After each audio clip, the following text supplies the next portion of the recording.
There we go. We'll start with, we would like to acknowledge this land that we meet on today is the traditional lands for the Gawler people, and that we respect their spiritual relationship with their country. We also acknowledge the Gawler people as custodians of the Greater Adelaide region, and that their cultural and heritage beliefs are still as important to the living Gawler people today. Okay, we'll move on to attendance, but before that I'd just like to welcome our guest speaker, Damien McGee, who will be talking to us about nighttime activation in the town, and thank you for coming along, Damien. Also tonight we have one apology, that being Crystal Rogers, who apparently only has just returned from an overseas trip with her children, so I think things are pretty hectic for Crystal tonight.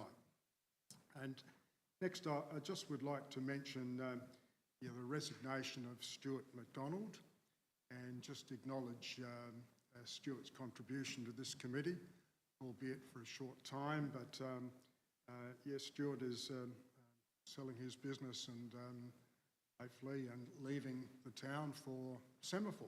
So I wish him, and I'm sure you all do, all the very best for a bright future down there at Semaphore.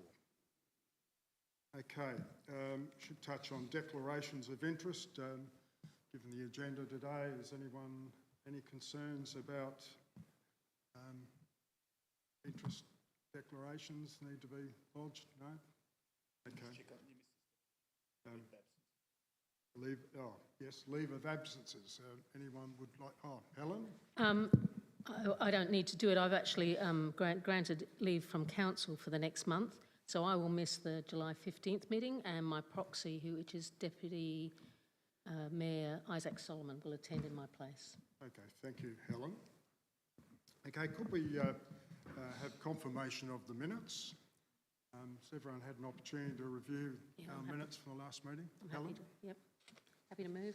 Yeah, Helen has moved that. Could I have a seconder? Alex. Thank you, Alex. So we'll move on to businesses arising from the minutes, and that is the presentation by Damien McGee from the Exchange Hotel.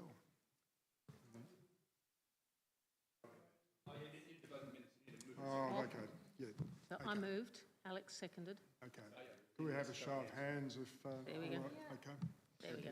All carried. Thank you. Okay, Damien, over to you. Just testing. This is on, yes? Yep. Fantastic. Good. Have 1 minute to get the presentation up. Sure. Awesome. Thanks everyone for the opportunity to speak tonight. For those that don't know me, my name's Damien McGee. I'm the owner of the Exchange Hotel Gawler. I've been in Gawler since I was 12 years old, so I'm nearly a local, which is fantastic. So, the Exchange Hotel employs 32 locals, and we sponsor 26 different sporting and community clubs around the town. I've been operating the hotel now for 14 years with a strong focus on entertainment. Before that, I was the on-premise manager for South Australia for Cohen and United Breweries. I worked there for 5 years. A part of my role there was to be a part of a national think tank which travelled around the country looking at different bars, nightclubs, beer gardens and stuff like that. And yes, it was as cool as that actually sounded. So I do have a bit of experience outside of my hotel in sort of nighttime activation. I wanted to open with a really important point tonight. This is not a presentation about more pubs or simply getting people to drink later into the night. A strong nighttime economy is much broader than that.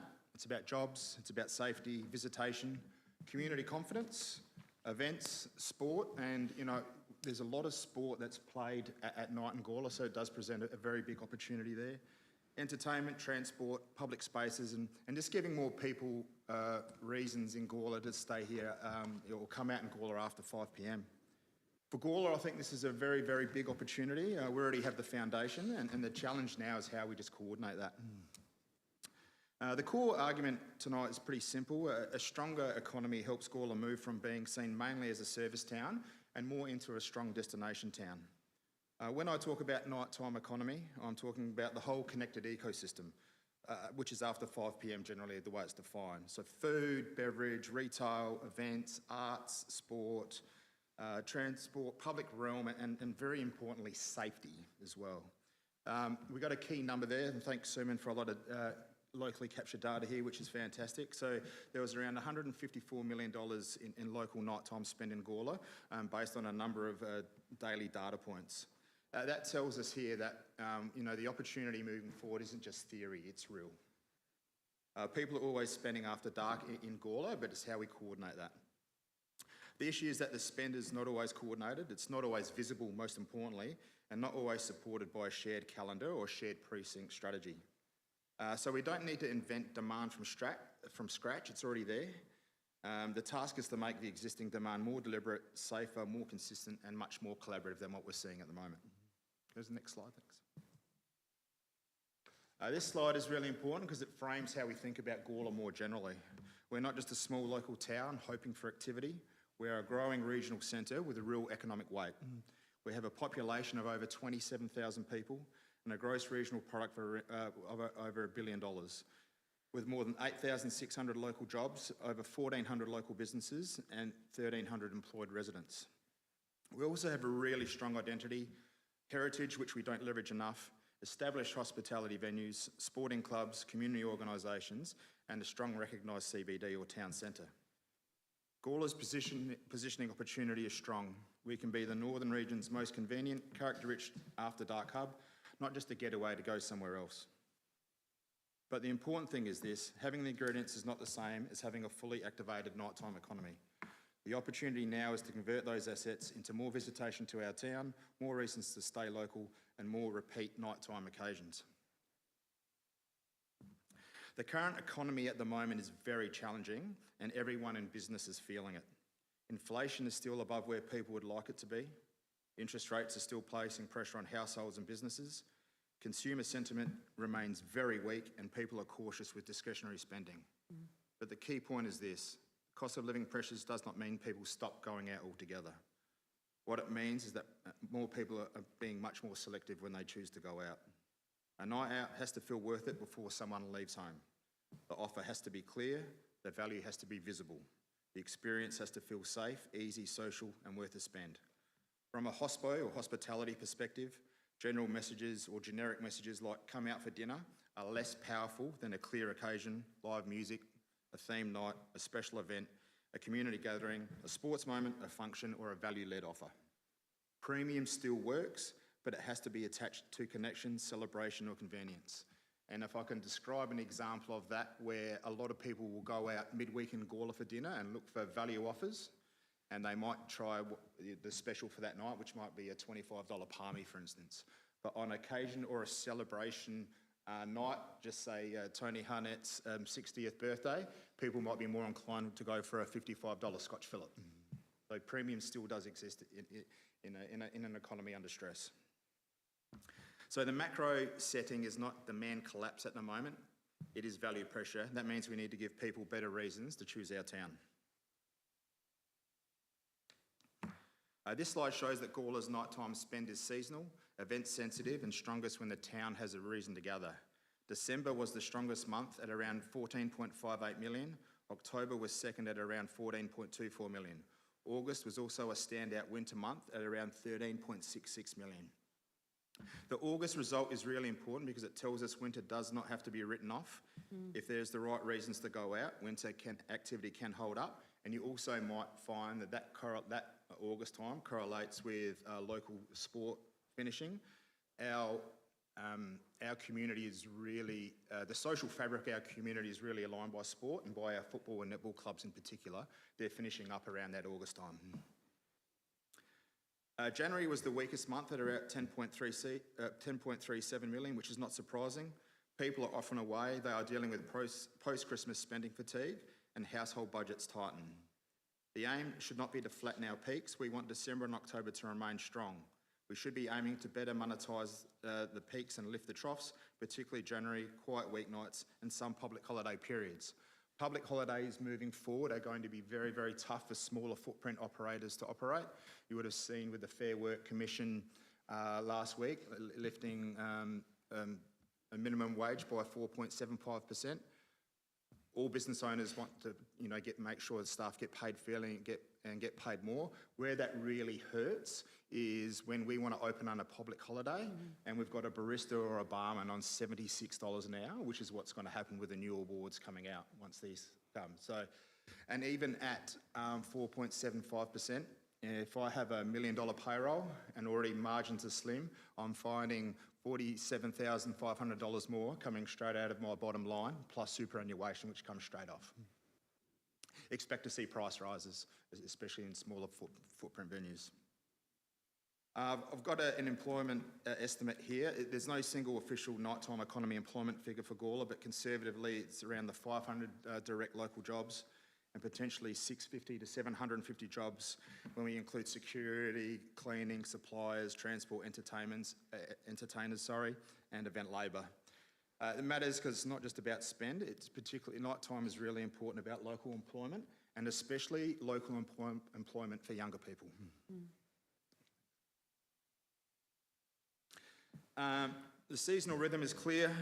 Spring is the strongest season, followed closely by autumn. Winter is solid, particularly because August performs well. Summer is the lowest overall, even though December is usually the best month, mainly because January pulls it down so much. Friday and Saturday are the conversion nights. These are the nights where people most likely go out, spend and stay longer in venues. Thursdays before public holidays are spike opportunities as they behave more like a Friday night. Sunday and Monday are the challenge. They are naturally lower trade days and nights, so the approach should be different. It's not about pretending they'll become Saturday nights, it's about creating lighter, easier reasons for people to visit venues. Council and business do not need constant major events. What we need is predictable activation, peak season events, Thursday before public holiday opportunities, and targeted low friction activations for quieter periods. This next slide shows what people are actually doing when they go out. The key message is that meals are still the core driver. Most adults have been out in the past month, and going out to eat is much more common than going out purely to drink. Early evening is also very important. This is where Gawler has a major opportunity. A nighttime economy does not have to mean everything starts late. In fact, for a regional centre like Gawler, the strongest opportunity is often between 5 p.m. and 8 p.m. That is when people are looking for dinner, after-work drinks, family meals, casual catch-ups, small groups, and easy social occasions. The translation for our town is clear: lead with food, build around social connection, package early evening starts, and use late-night energy selectively. If we get early evening right, the latter part of the night has a much better chance of just building naturally. I've done a SWOT analysis, and it's intended to be very practical. So our strengths are real. We are a growing centre. We have a very strong community identity, a historic town centre, recognisable pubs, a gateway location, and an existing nighttime spend base. But our weaknesses are also clear. Our activation is fragmented, our calendar is inconsistent, late night retail and mixed opportunity is very limited, Sunday, Mondays and public holidays are soft, and hospitality operators are dealing with labour, security, compliance and cost pressures. Our opportunities are significant. We can coordinate events around peak months. We can target January and winter. We can package food, drink, retail, sport and community occasions. And we can use data to make campaigns more effective. Our threats are mainly external, but are still very real. The cost of living, wages, insurance, utilities, supply costs, people staying at home, the pull of Adelaide, and concerns around safety, parking, and antisocial behaviour. The key point is that we have a very strong upside, but that will not happen automatically. Our fragmentation of how we go to market as a community is the weakness, and coordination is our opportunity. I wanted to include a venue level view from us at the Exchange Hotel, because this is where the nighttime economy becomes real. At the street level, what we are seeing is that guests are choosing nights out much more carefully. A clear reason to go out is much stronger than a generic hospitality advertising. Food is often the entry point, but entertainment, atmosphere and events are what extend dwell times and create stronger group occasions. Early evening momentum really matters to us. If our venue has energy around 6 p.m. or 7 p.m, it has a much better chance of building into the night. What works for us locally is program activities such as DJs, acoustic music, bands, theme nights, sporting club events, functions, seasonal events, and community occasions. The broader point is that venues can manufacture reasons for people to be in the town after dark, but precinct support will multiply the impact of what we do. A busier main street improves the safety perception. It improves confidence. It gives other businesses something to connect to as well. So this is not about one or two venues trading at night. It's about how venue-led activity can help create broader town-centred demand. This slide shows the kind of rhythm that our venue tries to create. Our Fridays are vibe-led. For us, that means DJ-led local nights, targeting younger adults while still keeping the venue inclusive for that 25 to 40-year-old age group. Saturday is more destination-led, bands, 90s and 2000s themes. A high-energy entertainment can give people a reason to choose Gawler rather than looking elsewhere. Sunday tends to be more social, acoustic sessions, relaxed energy, food-led occasions and group gatherings, which can help stretch the weekend. Then we look at functions and groups, birthdays, workplaces, sporting clubs and community organisations. These are important because they bring multi-person occasions into the town. The community relevance is that it's not just hotel nights, they are town-centred demand generators. So when hotels are actively trying to put on systematic and program activity, we're trying to bring people not just to our venues, but to the city centre generally. That's what our precinct opportunity is. Hospitality, though, at the moment is very much of a two-speed economy, and it's an important point for this committee to understand. Not every hospitality venue has the same commercial engine behind it. Small footprint venues or venues with limited or no gaming are much more reliant on food, beverage and functions to help carry their fixed costs. That means they are often more exposed to wages, floor staff and entertainment costs, security, compliance, insurance and marketing. Entertainment creates town centre value, but it is not always easy to fund from really thin margins. On the other hand, larger footprint hotels often have a deeper and more diversified revenue base. They may be better able to absorb wage pressure, insurance costs, utilities, capital works, security, marketing and programmed entertainment. This is not about criticising one business model or favouring another. It's about understanding that the venues creating visible public activity are not always the venues with the largest balance sheets. So if Gawler wants a stronger nighttime economy, support needs to recognise that the business that are really investing in public-facing activation, not just the businesses that are already most financially resilient. Entertainment matters because it turns maybe into planned occasions. A named event gives customers a decision trigger. It encourages groups to organise, friends, teams, workplaces, families and different community groups. It increases dwell time because people are not just coming for one transaction, they're coming from food, music, atmosphere and a reason to stay. It also creates flow-on opportunities for other businesses. People may eat before an event, grab dessert after, use transport, visit nearby venues or return another time because the town felt alive and active. So entertainment should not be seen as a decoration or simply a private venue cost. It should be seen as a part of Gawler's economic development toolkit. The question is, how do we do it? How do we coordinate the retail, the food, the transport, safety and the promotion around it? This side is about practical collaboration of how we try and do that. This committee or the town does not need every business to run its own event. That's not realistic. But businesses can plug into events that are already happening. Before the event, retailers, salons, cafes and service businesses can promote the before you go offers. Shared social media can create broader awareness. During the event, the precinct needs to feel easy. Clear parking information, clear lighting, bright lighting, wayfinding and safety messaging. After the event, there are opportunities for desserts, late coffee, takeaway, transport or post-event offers. Then after the weekend, businesses should share what they've learnt in terms of attendance, bookings, social reach, incidents, feedback and sales indicators where they possibly can. A simple rule could be this: every major venue night should have at least 3 participating businesses and 1 shared promotional message. That's how we move from isolated events from venues to a coordinated nighttime economy. The activation model is deliberately simple. First, we have anchor nights. These are major monthly or mini events known as high-value windows. Secondly, it's early evening. Food live packages between 5 p.m. and 8 p.m. are critical because this is where many people are most willing to go out. Third is movement. We need to encourage people to move between retail, dessert, pubs, sport, community events and other local businesses. Fourth, safety. Lighting, security, transport, toilets and clear behavioural standards all affect whether people feel comfortable coming out after dark. And the fifth is shared data. We need to measure what works: spend, visitation, social reach and event conversion. The principle is that the committee should not just promote individual offers, it should help create connected occasions. So the call to action, there are 6 practical things that the committee could come up with within the next 90 days. Create a nighttime economy working group. Second, it could build a shared 12-month activation calendar. Third, it could launch a Stay Local After 5 campaign. Fourth, it could bundle venue, retail and event offers.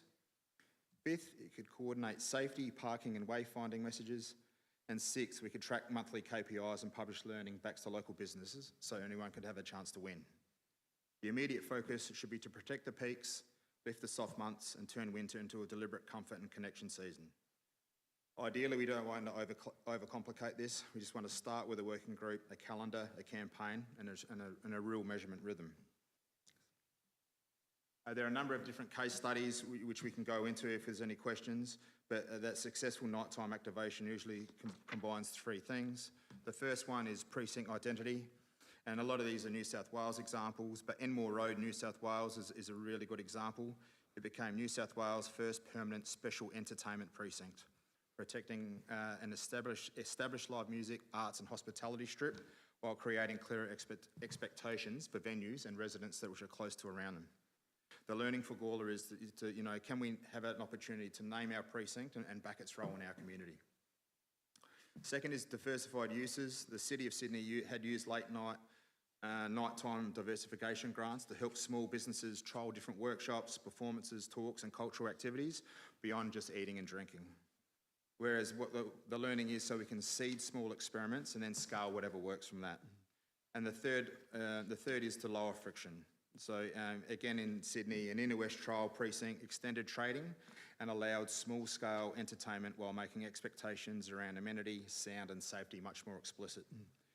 So if we make activation, we need to make activation easier but clearer. So the idea of Gawler's never going to copy Sydney or copy, the suburbs of Sydney. We don't really want to copy a capital city model either, but we want to take the principles and apply them locally. So for Gawler, the approach should be practical and local. We don't need a big city copy. We need a repeatable town centre rhythm that helps locals choose Gawler after dark. The core principle is that activation works when businesses, council and community groups build around the same calendar. For Gawler, that means coordinated anchor nights, visible town centre movement, simple approvals, safe lighting and a shared promotion. There are 5 practical steps to do this. We pick a visible corridor, which we already have. We want to create a predictable rhythm and we want to add layers after 5 p.m, whether that be live music, sport, markets, functions, retail pop-ups and family-friendly early evenings. We want to reduce operator friction, make permits, sound expectations and promotions easy to understand. And we want to measure the right things: the visitation, spend, dwell time, safety feedback, repeat events, and if there's any complaints. Obviously, the committee's role here would be not to run every event, it's to support the coordination and enabling settings so venues and businesses can invest in our town with confidence. So the outcomes that we should aim for is a safer, busier, better coordinated Gawler after dark, a Gawler where locals stay, visitors stop, and businesses can grow together. The measures should include visitation, door counts, bookings, event attendance, nighttime spend, average customer spend, business participation, repeat events, safety feedback, dwell time, and any sort of vacancy signals. But this success should also be felt. The town centre should feel more active. Locals should feel like there are reasons to stay in Gawler. Visitors should have reasons to stop here. Businesses should feel they are part of something coordinated rather than trying to solve the same problem on their own. What would our first 90-day activation window look like? We do not need a perfect strategy before we start. We just need a practical trial, shared data, and a learning loop. A lot of source notes there, which you guys can check out. So I just didn't go and make all this stuff up. Thank you to a lot of the data from Asahi Beverages as well, providing some on-premise national insights, which helped to form a part of what I presented you today. Special thanks to Suman for providing some Town of Gawler data, which was really valuable as well. So, outside of that, guys, I think we've got a great opportunity moving forward to really help drive the nighttime economy in Gawler. Thank you, Damien. Yeah. Well done.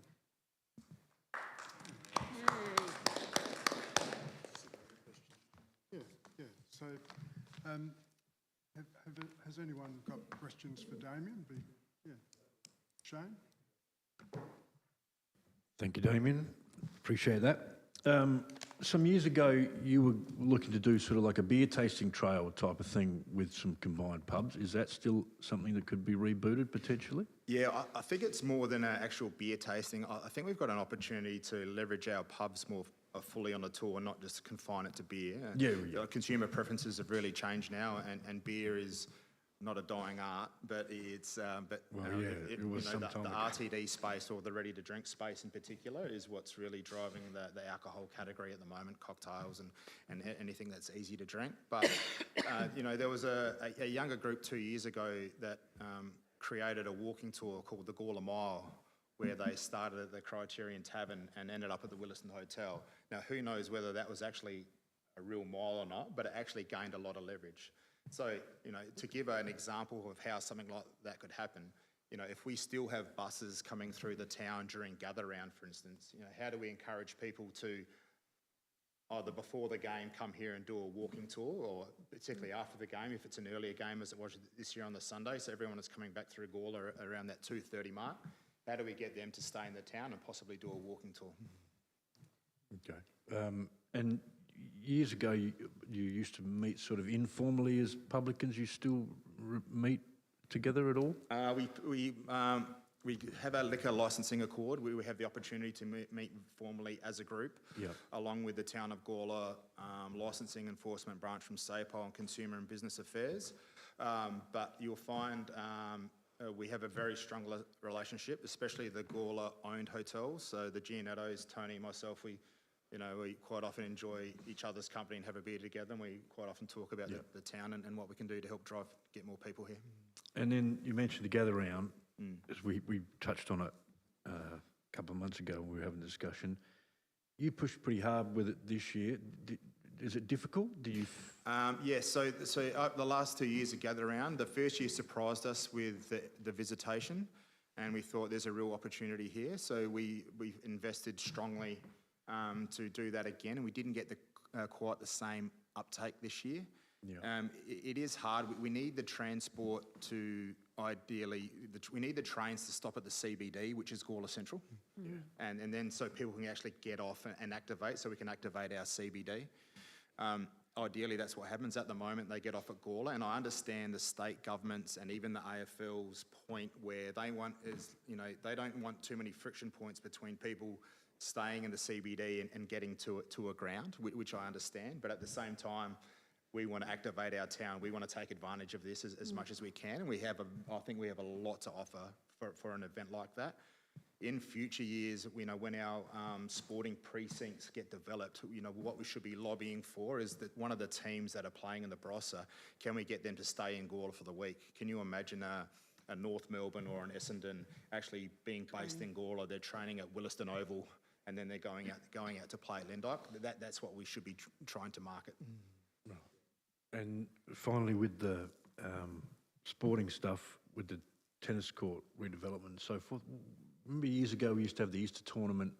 It was a big deal. Are those sort of opportunities coming back or going to come back? Yes, it is. Yeah. So we drive here. There's a big junior tournament which we had, so there would have been lots of people coming to the town. But in late July, we actually have Australia's first Pickleball Community Cup, where Tennis Australia and Pickleball Australia have chosen our town to host this event, and it went live with registrations on Friday, and you'll see a whole lot of marketing towards that. But we will have hundreds of people in our town across 3 days. Fantastic. Well, thanks, Damien. Alex.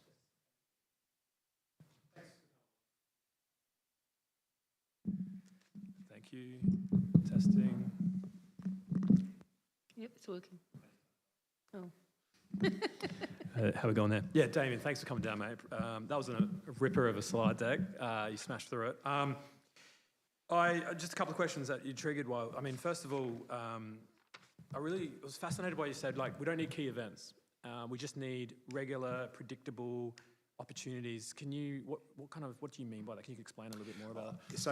So I think we need an opportunity, so the shared calendar in particular, and if we can do some wayfinding. So, and a lot of this is on businesses as well to drive their own activity. But if people know exactly what's happening around the event space with a shared calendar, that's what that means more fully. So you're sort of talking like, they know there's going to be night markets that are after dinner time around between 9 and 11 or something. So there's always something, there's always a rhythm to something to be done. Is that kind of what you're talking about? And it doesn't have to be a major, it doesn't have to be a parade down the street with a big fat man or anything like that. No, I don't think so. I think it does not have to be that, but it's about the businesses leveraging what that event may be. So that's fascinating, because I love how you said there needs to be sort of a shared social media, and so that the business community has a greater sense of the pulse of what's happening within the community of business, so they can tap into those activities so people know. Do you have any ideas about that? And perhaps do you foresee stronger networking events or a stronger participation from the business community will help with that? Or is there actually just like, a Slack channel or something that you're all sort of on or something like that? No, it's something I think it needs to be more coordinated, and how we do that, and how that work in terms of the digital space in real life is where, if we have an event called Exathon where we run DJs, and every Sunday long weekend, last long weekend we had 450 people inside the venue with a temporary license with a lineup going around the corner. But we have 19,000 followers on Facebook, which is extremely high. And, how good would it be if I organised Aesthetic Bliss and Forever Lee, local retail fashion bands in the town. We tag them into our Facebook account, added them as a co-host. They offered a deal at 20% off. If you're going to Exathon, come and get your stuff here. So that's what I meant by that. That's fantastic. That's exactly what I think we need to do. But I'm curious, do you have ideas of how to really foster that sort of community spirit amongst amongst the business community, so that there's a sense of the tide rises, all boats sort of sense? Yeah, I think the shared calendar helps, and obviously we now have an economic development officer which can help promote those opportunities, and possibly Suman goes around to talks to different businesses and tries to leverage those opportunities, or what that event may be, and what could be looked at coordinated businesses, and maybe having just a small working group with those businesses. If you're going into a business and turn around saying, there's an opportunity for here to drive our business based on the back of this community event, or an event which a business is running, would you like to be a part of it? A small working group. Suman can invite someone in for a coffee. Sorry, if I can continue. Is it fair to say that a lot of your marketing's done through digital channels, like your digital channels, through your social media and stuff? Yeah. And so is it fair to say that if we were to try to, if someone like a Suman was able to study the social media of our business scape and try and collate that information into a portal type situation, was that going to be available? But you also need to change the culture to kind of also religiously go to this portal as well. Yeah, sure. Yeah, I mean, there obviously would be some, confidential nuances, but in terms of some general stuff, I think we should be sharing that. That's how we all get together. I mean, more people in our town helps all of our businesses. Yeah, great. I just want to change track. I've got another ripper of a question, I feel, is that in regards to people going home safely, I'm a bit of a blank on this sort of. Sure. I've always wondered how people get out to the river, the Gawler River Brewery and get home safely when it's a sort of a drinking experience. So is a lot of your traffic locally, and they're just getting home by a taxi or mum and dad picking them up, or how are people getting home? How are people getting here for these venues? Mainly Uber. So up until last week, we had a scanning machine out front of our venue, and we were surprised that our local people coming on Friday and Saturday nights was around that 55% mark. The rest was coming in from other areas. We thought that was going to be much higher, around that 75. Generally, people, if it's early in the night, they may catch a train if they're coming in from the outer northern suburbs. We're seeing a lot of Uber drop-offs. We're seeing a lot of designated drivers as well. So people that are, taking, 4 or 5, people in their car if they've got a bigger car. But where there's, there's no parking problem that time at night, and generally a lot of people are drinking less in venues as well. If you, I come from Carlton United Breweries in terms of a corporate beer background. If you told me 10 years ago, 5 years ago, that I'd be selling, 3 cartons a week of no alcohol beer, I would have said that you're mad. But that's what we're doing. Wow. I've got more questions. I can sort of take them afterwards. Yeah. I've just got one question, Damien. Would you say the Enmore Road, New South Wales example would be a good fit for Murray Street? I need to. I really looked at that top line. I'd like to really dig deeper into that. So yes, anecdotally, but I just wanted to get I'd love to have I didn't get a look at their census data, which I'd really like to look at, residential mix and the size of the opportunity there. So Sydney, or Enmore, whatever, it sits very, very, very differently in terms of population. So it's a little bit easier to manage, whereas while our population is large for us, when it comes to those eastern seaboards, we're not. Yeah, okay. Thank you, Dame. Any other questions? Yes, Stacey? Yeah. Hello. Sorry to hijack you. Love everything that Damien said. Megan, I've just flicked you a picture on Teams. If you can just bring it up. Because you're talking about examples, and agree, Enmore's probably a little bit, in terms of scale, not really similar to what you're talking about here in Gawler. But I've actually created and facilitated a city, like a town centre activation program that does exactly what you have talked about this evening. So it started in 2020, right as COVID hit, and it was to support our town centre within Mackay, which is in central Queensland. What we actually did was a coordinated digital marketing campaign with an overarching consistent branding called City Heart Fridays, and once a month on every Friday, council promoted that through their social media, and every business that wanted to participate could choose to enter into that, and they would come up with their own small-scale activation, and it would all come under the same branding, and everyone would promote it consistently across the town centre. We had activities from street dancing to paint and sips to wine and cheese nights to art tours to anything that's a market that was on one of the City Heart Fridays. And just show the other picture. That's a very expensive laneway, so don't anticipate that we'll have one that looks exactly the same as that, but there was a lot of underground infrastructure. So this is a good example. So council helped facilitate temporary alcohol permits out on footpaths. What I love about this is that started in 2020. We won 2 national awards, one for most sustainable main street or town centre, not because of the green environmental impact, but because how cost sustainable it was. I think we spent in the low thousands over 6 months. In terms of entertainment, we used free buskers and very low cost activities in terms of council support. And so we won the most sustainable main street and also best traditional digital marketing for a council government at the National Main Street Australia Awards. And really stoked that the team that are still there today, that event's still occurring every month, City Heart Fridays 2026. So it's been hugely successful, super easy to implement, but what it does do is it pushes the responsibility onto individual business owners, but is conscious of their time, effort and costs, and it asks people to think creatively using what they've got and not having heaps of expenditure. So it's a cool concept. I just wanted to flag it. because you're looking for examples, it's already tried and tested, very similar scale, huge heritage overlap in activation. So yeah, just thought I'd throw it out there. It's excellent. Thank you, Stacey. Shortly in this meeting, we'll be talking about our economic development framework and activities that are coming from that.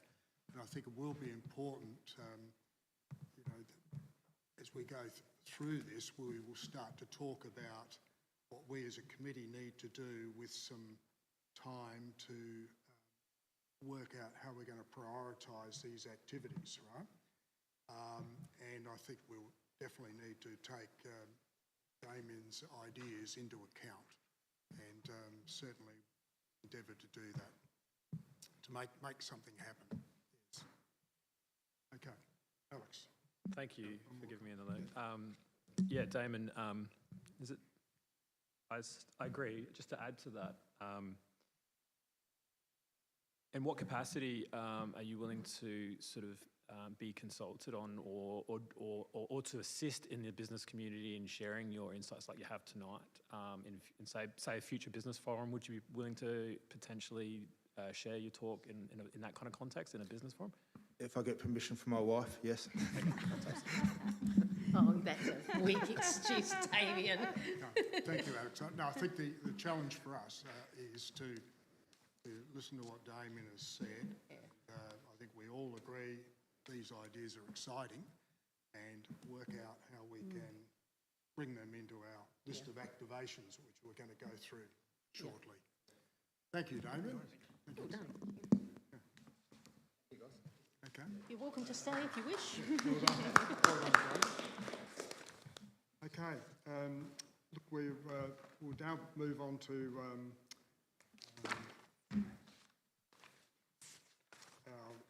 decision reports. And before I begin, could I propose that we've got Stacey speaking at 6.3, and I just thought it would help if we moved 6.3 up to 6.1, so that Stacey can do her presentation and perhaps have a bit more of an early night. So with that, I need to move that we change the agenda order so that we could probably replace 6.3 with 6.1. I'm happy to move that. So Helen moves that. Second. Could I have a seconder? Laura. Thanks, Megan. Okay. All in favour? All those in favour? That's a better compilation. Yeah, so. I did. So Stacey, floor's yours. Oh, perfect. Turn that back on. Cool. Megan's going to be my little slide person today. Is that coming through? Yeah, that's better. Perfect. Yeah, thanks for letting me share that example. Such a cool project, and it's so easy to implement, and it isn't overly resource intensive, which I think is going to be really key for what you guys will be considering moving forward. So thank you for having me along for the actual purpose of why I'm here this evening, which is to talk about the draft Gawler Town Centre structure plan. I won't take up too much of your time, and I will be seeing a lot of you again on Thursday. And thank you, Councillor Hennessy, for sitting through this a third time. Next slide, thanks, Megan. So I'm probably preaching to a whole bunch of people that are already very aware of this, but just for the purposes of the meeting, I'll just touch on what's essentially kicked off the need for this project, which is obviously Gawler is growing and changing. Our population is currently 27,000. We're anticipating a population of upwards of 60,000 plus within our town of Gawler area by 2051, and over 200,000 additional people in the broader catchment, which includes like Concordia, Roseworthy, Two Wells, etc. All of that's going to increase demand for housing, jobs and services. And each of those kind of new growth areas, you would anticipate that they'll have their own commercial centres, which creates new competition, and we want to make sure that the town centre is set up for success over the long term. Next slide, thank you. So in addition to the information around growth and change, Murray Street also currently services approximately 18,000 vehicles a day. That's probably about 5,000 more than what it should. And we need to start considering how traffic moves through the town centre, particularly those who are using it as a through route and not necessarily as a final destination for their daily community needs. We also have nearly 4,000 car parking spaces on and off street, and that's been really critical into some of the recommendations that we're proposing as part of this plan. We also have 66 key state and local heritage places, which obviously creates a really unique opportunity for town of Gawler is captured in one of our strategic directions. We have about 500 heavy vehicles a day that are currently using Murray Street, and technically we should have zero.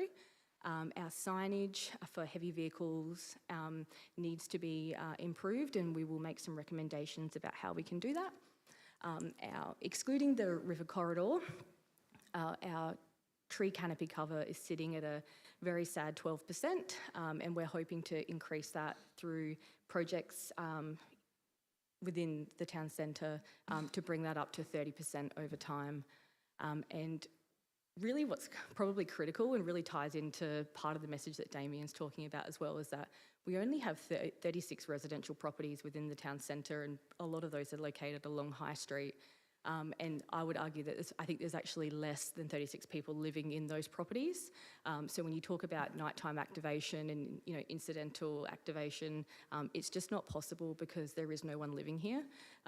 If you want to have a busy town centre at all hours of the day, people need to be able to walk to get to their daily needs and things like that. And so having short-term and longer-term residential population will absolutely help drive activation over different hours. Thank you, Megan. So a structure plan is actually it's a long-term vision document. It's not a decision-making document, but it will give council options about how we should go about making these changes over the next 10 years.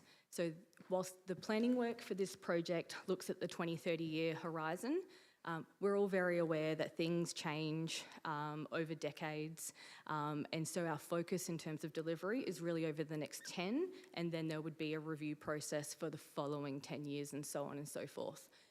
What this structure plan looks at is land use, built form, which is like the building design, movement, transport and traffic, public spaces and streetscape improvements, heritage promotion, protection and adaptive reuse, and economy and activation.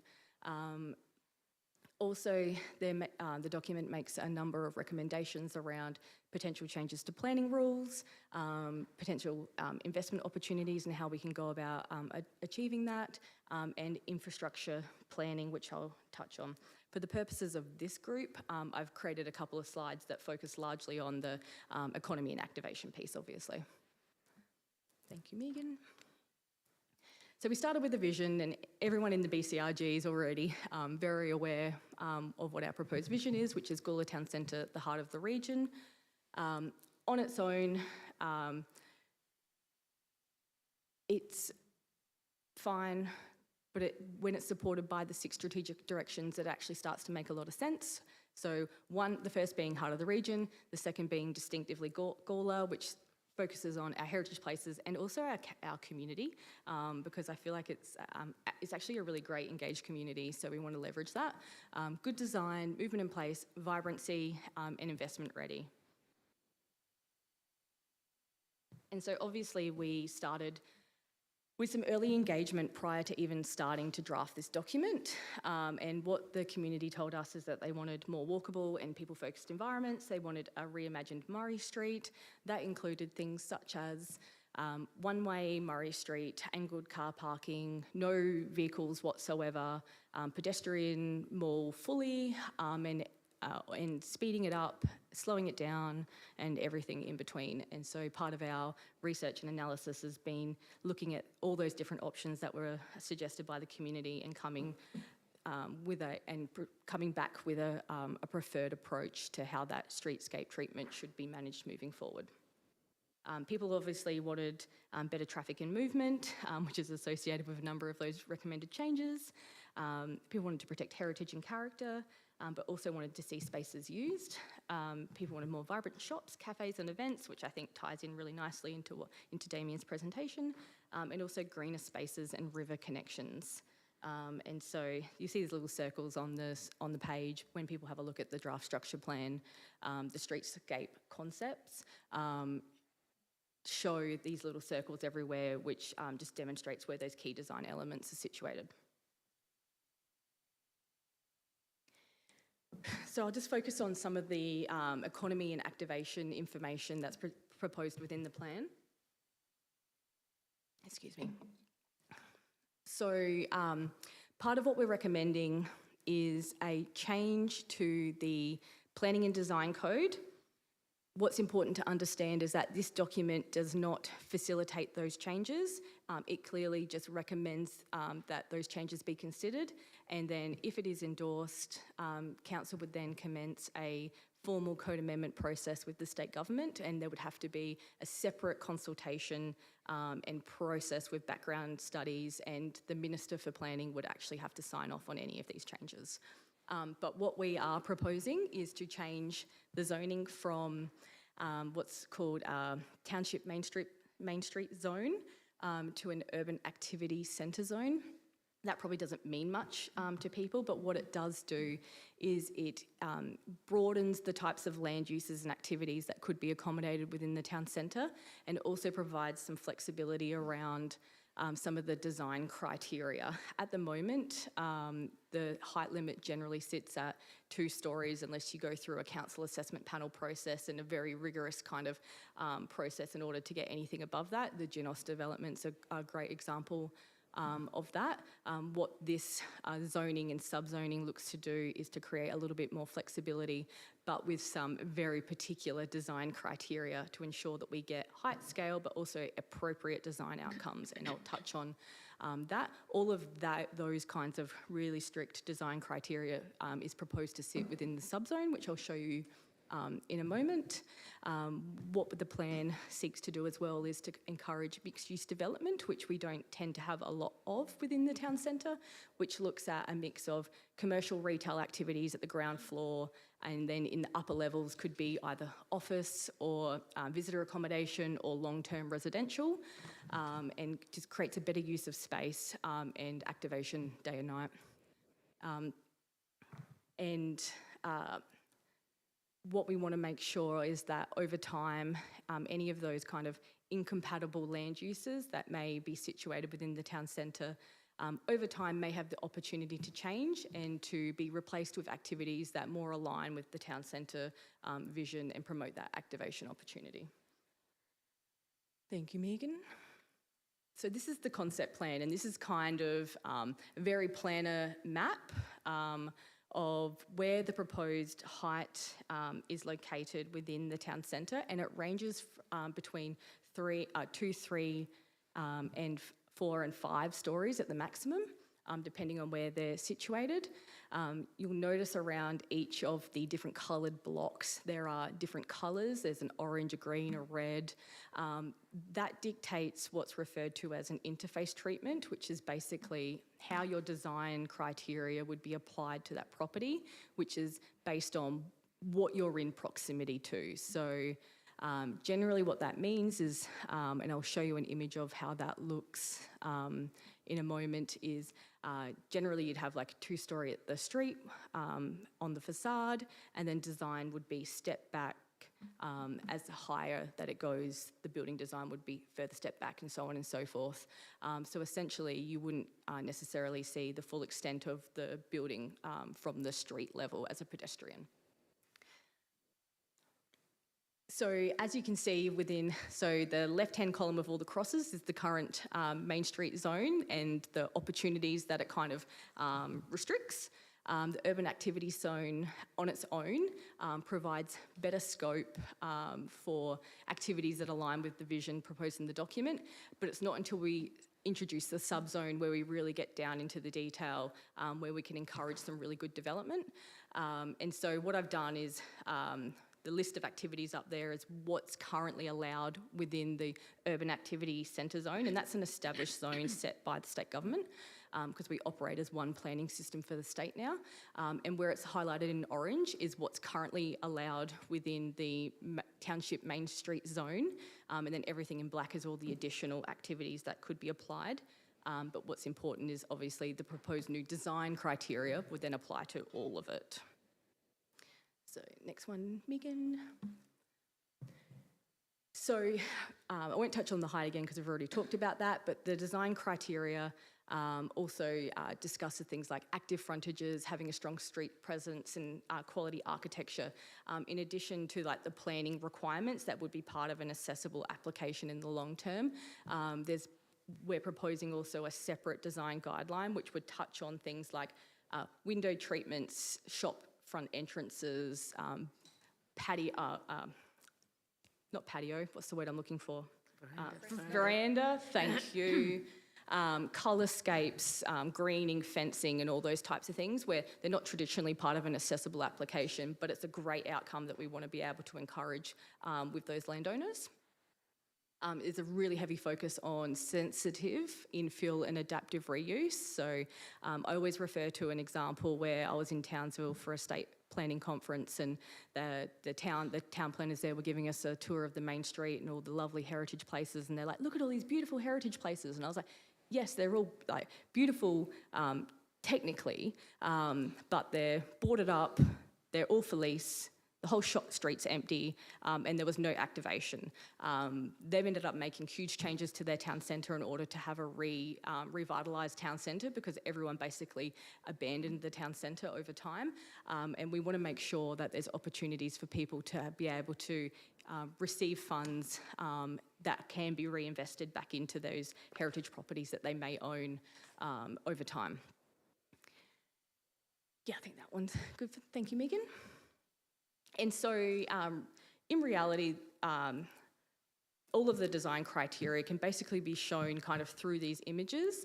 And on the Your Voice page, there's like a little illustrations booklet that shows all the images on the left, different ways and considerations that the design criteria could be applied.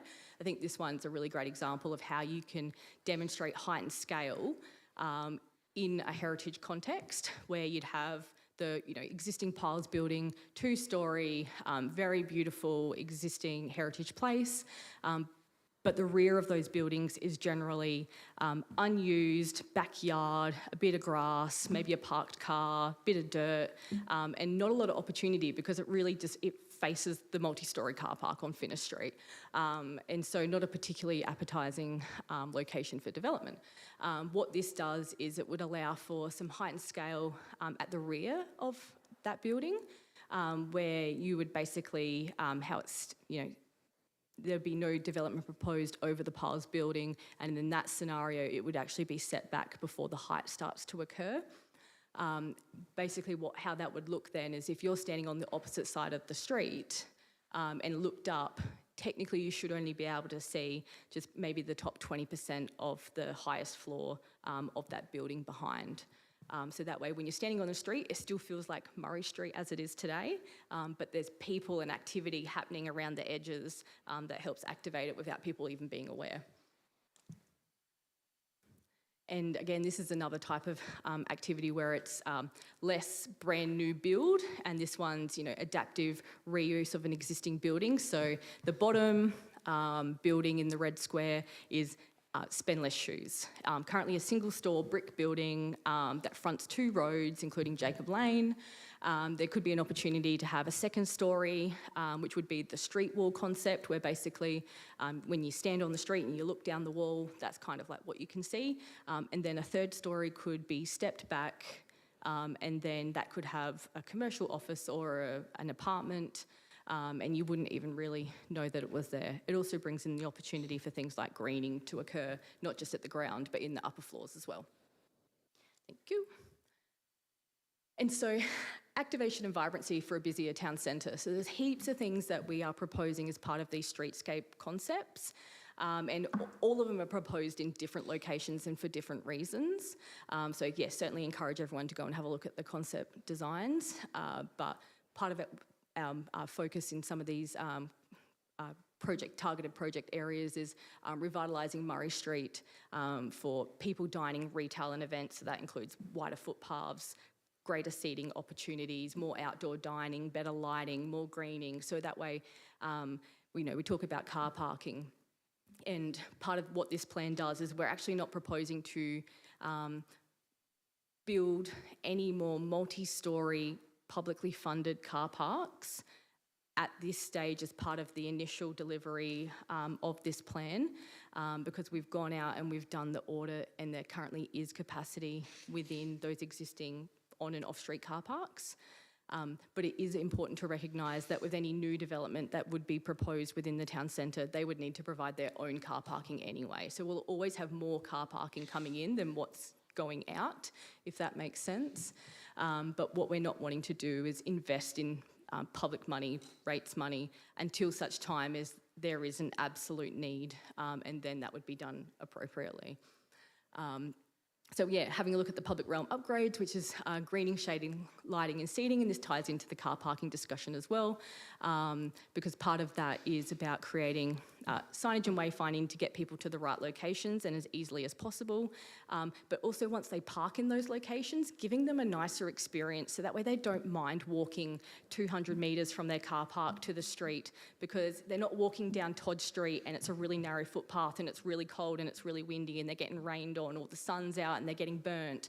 So we'll have trees and a wider footpath and it'll be a lot safer and a lot nicer experience, and maybe people would be happy to stay out of their car for a little bit longer and walk around and maybe go somewhere that they hadn't envisaged when they first come to the town centre. Yeah, cool. So what we're testing is basically what we'd love to get your feedback on is, does the vision support a more vibrant and economically resilient town centre? Are we enabling the right mix of businesses, services and experiences that you would like to see as this committee?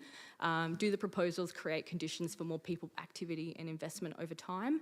And what are the barriers and opportunities and barriers for economic growth and activation? So we've got 10 targeted streetscape outcomes as well as the planning changes that we're recommending.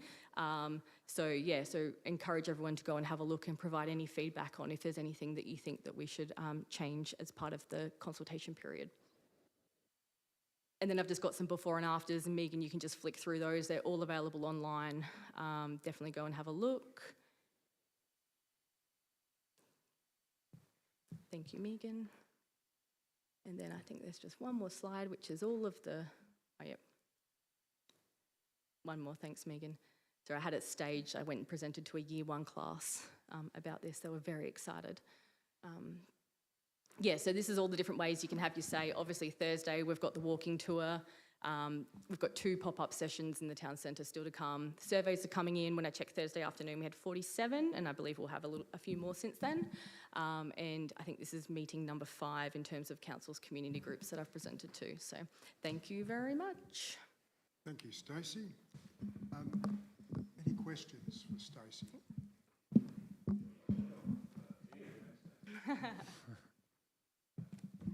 You mentioned the car parking and developers having to supply car parking.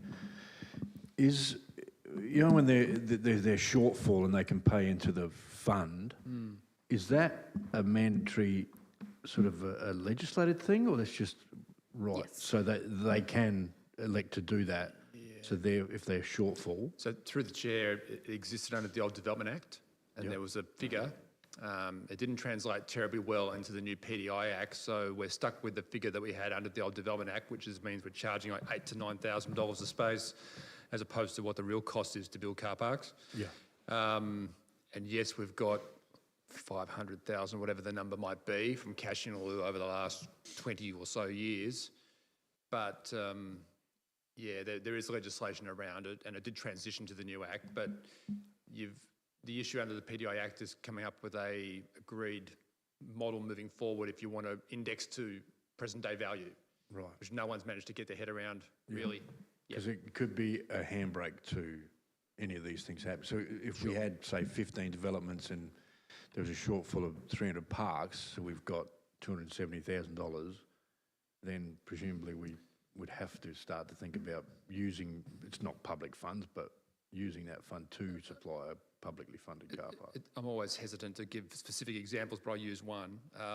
With the cinema, for example, when they changed recently in the last few years to the place of worship with the cinema certain days a week, there was always a shortfall of 20 or 30 spaces or whatever the number was.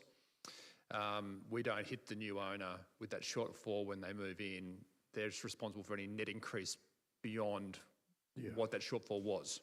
So we don't retrospectively go back and say, by the way, you owe us $250,000 for the 30 spaces. No, but if there was a new development, and they're part of an LMA across the road. They are. And so there's a range. So there are procedural fairnesses, if you like, in terms of existing use rights. Yeah.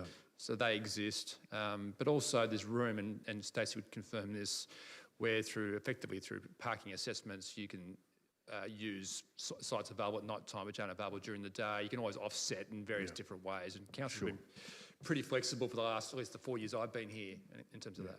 And you'll notice that one of the recommended, one of the existing land uses that's part of the new zone is like a privately constructed car park. Obviously, that would be a paid car park, you'd assume, unless someone else was very kind. But if people are smart, then maybe multiple landowners get together and then they all share part of a site for car parking, and then the 3 adjoining sites can all utilise that. So there's different ways to do it. Just for the short term, we know we've got capacity in Finner Street and other locations in the interim. So. Thank you. Chair, I was going to suggest, given I'm conscious we're at 8 o'clock or 5 past 8, we need to get onto our main agenda items. Maybe if we circulate the PowerPoint that Stacey's done, plus also the previous one as well, so all the committee members have a copy of that. Maybe we get back to item 8.1 if the committee is happy to do so. Or would you like to do 6.2? Sorry, 8.1. 6.1 as renumbered, the old 6.3 perhaps. Okay. Do we need to run through the officers' recommendations? You need to move in a second. Okay, so has everyone had an opportunity to read the officers' recommendations? Would you like me to read them? Yeah, so could I have a mover? I'll move. Those recommendations be accepted. Alex has moved that and Laura has seconded that. Could I get an indication of everyone in favour? Okay, Helen, we're all in favour. Thank you. Thank you, Stacey. But also I should comment, Stacey is looking for feedback from all of us, and everyone's had an email from Stacey to that effect, so if we could provide some feedback. Looking forward to the walking tour on Thursday. I guess that's... Stacey as well. Yeah. Yeah, I guess if I can just ask, maybe on the walking tour, if you've got some more targeted areas that you're looking for feedback, that would help. I mean, because at the face of it, it's a gorgeous plan, but if there's some specifics, then that would help me focus and perhaps think about it. That's why we're doing the walking tour, because it's much easier to talk about it in person, and then I can show you concepts and designs on the ground. Yeah, so it'll be a reference like a live point. feedback. Yeah, great. Okay, thank you, Stacey. We'll move on to item 6.2, business sale promotion on council platforms. And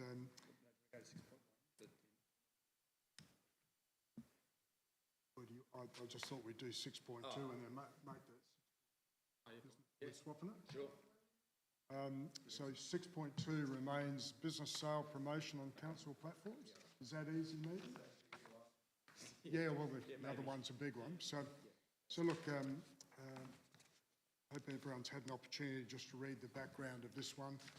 The officer's recommendation is that we as a committee support the development of the investment and opportunity platform option 3 as outlined within this report, and assist in the promotion to investors, businesses of local businesses for sale in Gawler. Has anyone any questions?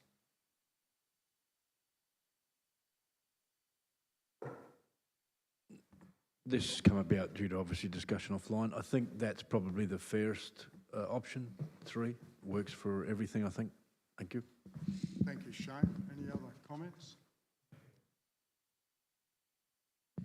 Thanks, Chair. I'd just like to say, acknowledge the administration's creative approach to this in trying to make that work. I think option 3 is fantastic compromise, and also doubles as being able to bring in more traffic in the Prospectus area. So it's actually ticking, enhancing one of our goals. So that's good.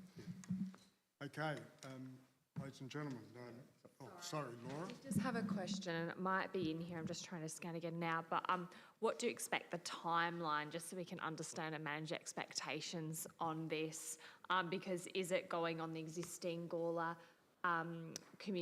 business community website? Are we thinking this is a longer term project standalone with the investment prospectus?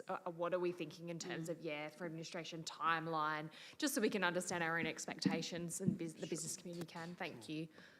Through the chair, maybe we'll park that matter for other business later on. I've got some feedback which probably Shane will be particularly keen to talk about in terms of the migration of Facebook and other social media and how we bring all this together. So maybe I'll park that one until later. Okay. Just through the chair, if I may. So I guess it was a sort of a thorny issue to work out how to sort of tread the right line with this. I mean, we're not in the space of advocating for the accuracy of details when people wish to sell for properties or leases for that matter. Equally, we're not blind to the challenges people face. So I did ask Suman to check with real estate agents what the situation is in terms of whether we should just be facilitating conversations directly between those who approach the committee or council to go to those real estate agents. But I think the feedback that Suman's given me is that they haven't historically been in that space. Generally speaking, people selling premises don't go to real estate agents, not with leases anyway. There's not much in it for the real estate agent in terms of how that works in terms of the market. And I suppose, therefore, the conclusion we reached in terms of the recommendation was business as usual probably isn't going to wash. Being simply a real estate arm, if you like, advocating for particular businesses probably is dangerous for a range of reasons because we can't verify the data. But the alternative was if we were to focus on those who wish to invest in Gawler and then list properties where people have come to us and then people of their own volition go and verify with that person selling, that is probably the safest way forward for council and the committee. That was generally the thinking. Thank you, Shane. Alex, another question?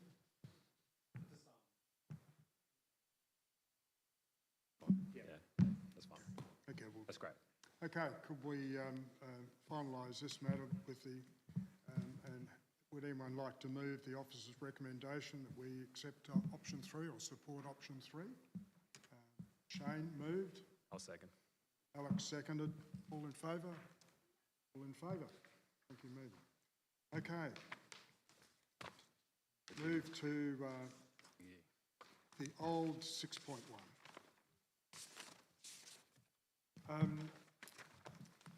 Now, this is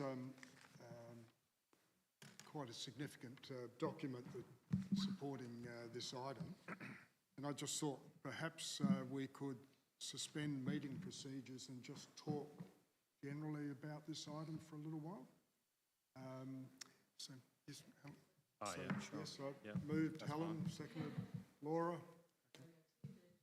Okay, so Thank you, Chair. all in favour? Yes. Okay. Look, just on this issue, I just thought it'd be good if we could generally talk. The budget for, sorry, this all comes out from a lot of good work that the guys have put together on our economic development framework. And just a couple of comments. I would like to say thank you to Alex for formatting the feedback from the group as a whole. That was a great job, and I thank you all for participating with your comments. It was, I thought, very well done and made it easy for us to respond. Just some notes here, or just some comments reading through this. We talk about the 25-26 activities, and Council's plan is to report the final expenditure of the 25-26 separate rate levy of about $205,000 early in the next financial year. So we'll hear about that in July and August.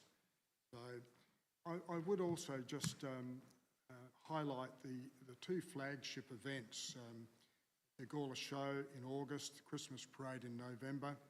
The Christmas parade, of course, funded by our separate rate. The show produced an uplift of 28.2% versus the other weekends in November in terms of retail or total spending in the town. And the Christmas parade was 4.1% up on versus other Saturdays in November. So the conclusion I would draw is that events are a high-value economic tool for Gawler, and this perhaps dovetails into where Damien's heading with some sort of coordination in this area. Just through the chair, just a clarification, just to assist the committee. In terms of monies which, and I'm happy if Bryce or Suman want to correct me if I got it wrong, but the Gawler show is funded through the activation plan, which is a separate fund to the separate rate, but the Christmas parade was funded through Business Gawler, as it turned out last year.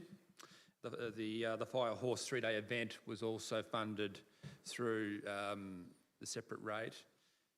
The reason that the Gawler show is shown in here, though, is not because we funded it necessarily, but because we didn't, but council did through other means, as I've indicated. But what I think the report does do in Part A is show the economic effects of events, which is very relevant to the conversation that Damien provided earlier about the role of events being fundamental to activation of the town. So I think there's it's easy to misread because it's unclear, unless you read about 3 or 4 times, the role of the show in here. But I just think it's illustrative of that big events can pack quite a punch economically, and that's kind of the lesson I was trying to share in Part A. Yeah. So And they're also very predictable. They sit in the calendar each year. They're not the one-offs. People know and can plan for those 2 events now, knowing they're coming. yeah. I should say too, the Gawler Cup would also have an impact on the town. Looking at 26-27, I believe our focus should now be to try and prioritise which activities are important for our business community. And we need to demonstrate that we can generate a return for our community from the raising of that separate rate. So that's important for us. So, you know, when we look at the 26-27 plan, I draw your attention to a long list of activities here, everything from a pop-up business or an outdoor business policy, adaptive reuse of vacant upstairs buildings, disability access, business gaps using SpendMap, nighttime economy, investment prospectus, health hub, promotion of significant heritage, events, business awards and other business support initiatives. I'd just say we need to decide on which measures we will use to measure success in these areas, and this may help decide which of these events or these activities we should prioritise. Through the chair, maybe if it assists the committee, is it worth perhaps starting on page 11 of 54 in the agenda? Thank you. And these, I have to say that they're just suggestions that we've got at administrative level. It could be the committee comes to an entirely different conclusion, that's fine. But we suggested under each of the pillars which particular actions we thought might be the ones. And we're happy for you to, you know, in principle, just give us feedback as we go as to whether these are appropriate or not.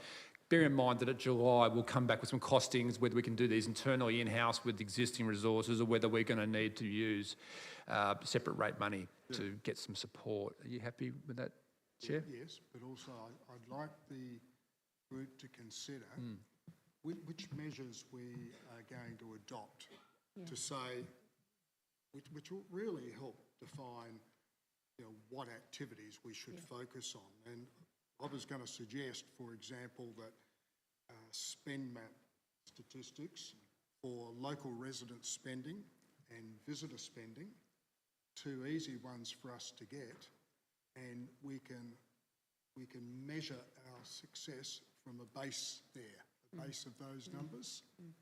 And I think if that becomes a key measure, which I'm purporting it should be, because I think that's what our business people are interested in, spending, then that may influence how you would prioritise the activities in our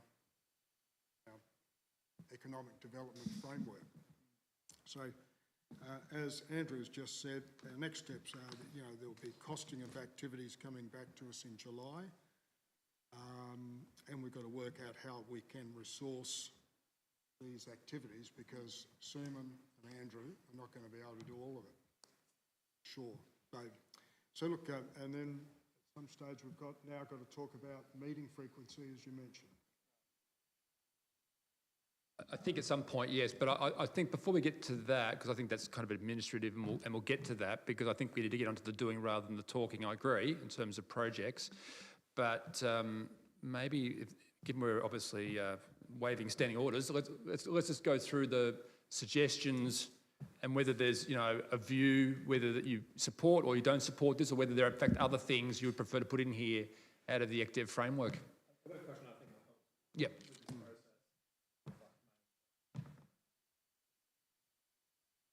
May I have a... Yeah, yes. Thank you, Chair. I think primarily, I guess, what the administration is primarily looking here, I believe, is just an in-principle support. I do want to make a decision about priorities, but I do imagine that as we have an understanding of the costings, or what is off-the-shelf ready, or what needs planning and considerations, that will probably come down the track. And so I do actually have a question that I'd like to ask that may help with that.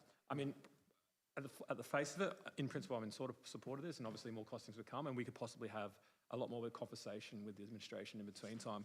But I do think it would be helpful to help us understand sort of prioritisation if we sort of knew what of these items were already sort of part of existing commitments that the administration's already doing, and what items are needing the budget to be spent. And then we can then rank order the prioritisation of the budgeted items that require our budget.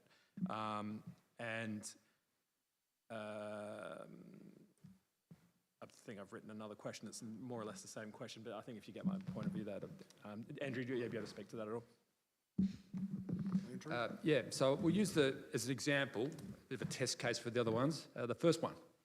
So the suggestion we put forward was activate public spaces. So we were talking about outdoor dining, and we're talking about roadside vending, which was an issue that got raised, yes, admittedly through emails backwards and forwards between the committee, but also during the submissions on the framework itself. It becomes a topical issue with things like Valentine's Day, Mother's Day, and so on, with flowers. It's an easy example. But whilst we're aware of it at an administrative level, that we could perhaps do it, be clearer on what our rules and obligations are, it's fair to say we haven't invested to date a lot of effort in terms of changing how we go about it. So we don't have a map, for example, identifying specifically where you can sell on the side of the road, but we do have something apparently online which says, via words, the 2 places where you're allowed to do it. The issue with that is, when using Mother's Day, we had 5 places selling flowers, as an example. So there's clearly a problem where you don't have a map. So I think that's something we should look at in terms of how that should operate in the town. I think there is also a need for, on that particular front, to look at what our fees are, whether they're appropriate or not. Do you give local businesses first go at securing any of these spaces, for example, or not? Another one to think about is, in terms of guidelines and policy, is there really a problem having roadside vending if it's to, say, support an event? I think that might be a different situation to a specific holiday, for example. That's a little bit different. Or if it's something which actually provides a service that doesn't already exist in the town. So if someone's selling gourmet burgers, for example, and no one else is selling them, that probably isn't an issue, I'd say. The example I'd give back in Hamilton, where I used to live, was the fish truck came up from Warrnambool selling fish. No one was selling fish in Hamilton, so I can't see how anyone could reasonably have a concern about people selling fish. But that's probably a workshop which I think the committee would be good to drive, and to give some clarity. I'd have Jack Dezanos, who's in charge of roadside vending. We can go through existing policies. This is a quick, easy one. to just get our mind around how we can overcome criticism that we're seen as not being perhaps effective as we should be in terms of that sort of regulatory environment. So I think that's perhaps an example.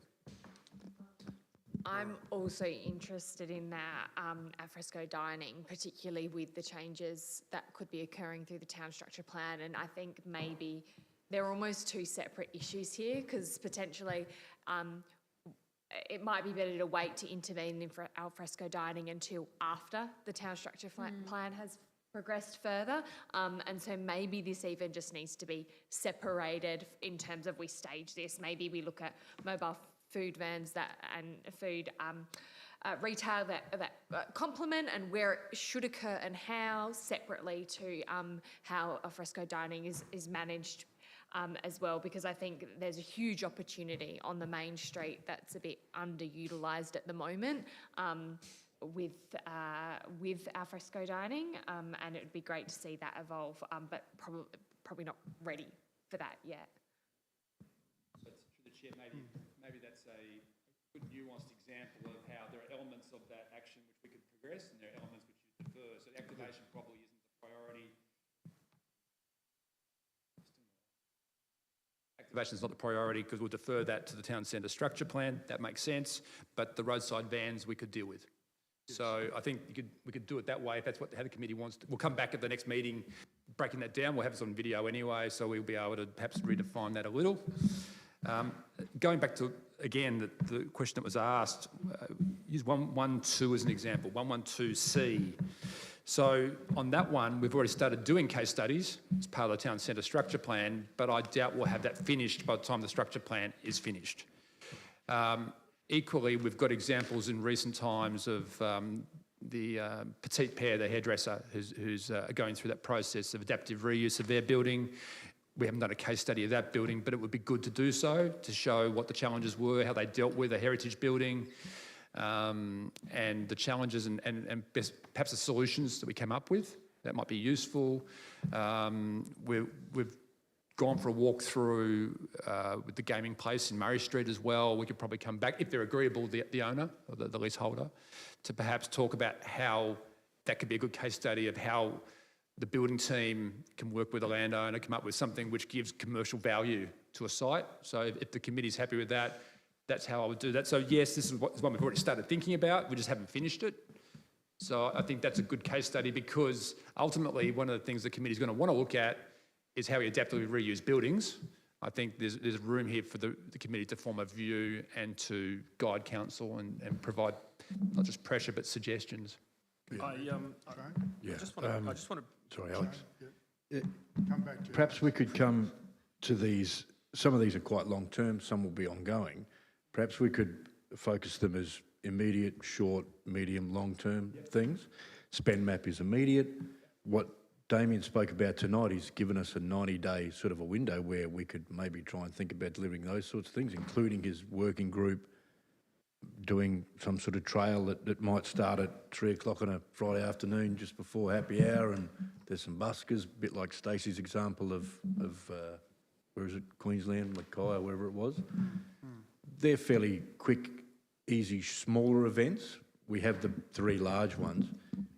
The Christmas parade, I think we sponsor the public liability as opposed to the whole thing. Villawood is the major sponsor on that. True.